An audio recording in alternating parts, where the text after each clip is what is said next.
அஸ்ஸலாமு அலைக்கும் வரஹ்மத்துல்லாஹி வபரகாத்து. அன்பிற்கினிய சகோதர சகோதரிகளே, உங்கள் அனைவரின் மீதும் ஏக இறைவனுடைய சாந்தியும் சமாதானமும் என்றென்றும் நிலவ பிரார்த்திப்பதோடு நான் சங்கை அப்துல் அஜீஸ்.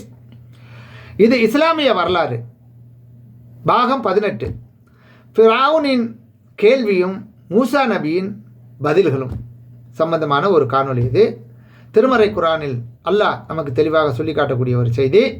இதில் நிறைய நமக்கு பாடமும் படிப்பினைகளும் இருக்குது. எனவே மூசாவே, உங்கள் இருவரின் இறைவன் யார் என்று அவன் கேட்டான். யார்? ஃபிரௌனுங்கிறவன் மூசா அலைஹிஸ்ஸலாமும் ஹாரூன் அலைஹிஸ்ஸலாம் அவங்களுடைய சகோதரர் 2 பேரும் போய் அவங்ககிட்ட பிரச்சாரம் பண்ணும்போது அவன் இதை கேட்குறான், உங்கள் 2 பேருடைய இறைவன் யார், அதை தெளிவாக எனக்கு சொல்லுங்கிறான். அப்போ ஒவ்வொரு பொருளுக்கும் அதற்குரிய தோற்றத்தை வழங்கி பின்னர் வழிகாட்டியவனே எங்கள் இறைவன் என்று அவர்கள் கூறினார்கள். அப்போ முந்தைய தலைமுறையினரின் நிலை என்ன என்று அவன் கேட்டான். ஏற்கனவே சென்று விட்டார்களே, அவர்களுடைய நிலை என்னன்னு கேட்டு முடிச்சு போட பார்க்குறான். அதற்கு அது பற்றிய ஞானம் எனது இறைவனிடமே உள்ளது, அவனிடம் இருக்கின்ற பதிவேட்டில் தெளிவாக இது இருக்கிறது. என் இறைவன் தவறிட மாட்டான், மறக்கவும் மாட்டான் என்று மூசா அலைஹிஸ்ஸலாம் அவர்களும் ஹாரூன் அலைஹிஸ்ஸலாம் அவர்களும் ஃபிரௌனுக்கு கூறுகிறார்கள். இது 20வது அத்தியாயம் 51, 52 ஆகிய வசனங்களில் அல்லாஹ் ரப்புல் ஆலமீன் நமக்கு சொல்லி காட்டுகிறான். இதை தெளிவாக நாம் புரிந்து கொண்டு சிந்தித்து செயல்பட வேண்டும். அது எப்படி? இப்போ தான் நீ ஓரிரை கடவுளை பற்றி, இஸ்லாத்தை பற்றி வந்து பேசுகிற.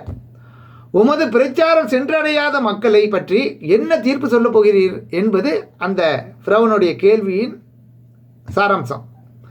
அது பற்றிய ஞானம் என் இறைவனுக்குத்தான் உள்ளது.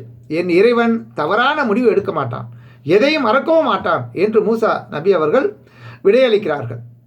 அவர்கள் நரகவாசிகள் என்றோ சொர்க்கவாசிகள் என்றோ கூறாமல் அதன் முடிவை இறைவனிடம் முழுமையாக விட்டுவிட்டார்கள்.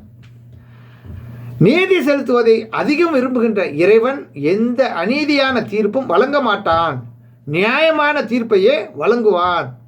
யார் யார் சொர்க்கம் செல்வார்கள், யார் யார் நரகம் செல்வார்கள் என்று முடிவு செய்வது நம்முடைய அதிகாரத்திற்கு அப்பாற்பட்டது என்பதை நாம் தெளிவாக புரிந்து கொள்ள வேண்டும். எனவே அன்புக்குரிய சகோதர சகோதரிகளே, எந்த இஸ்லாமிய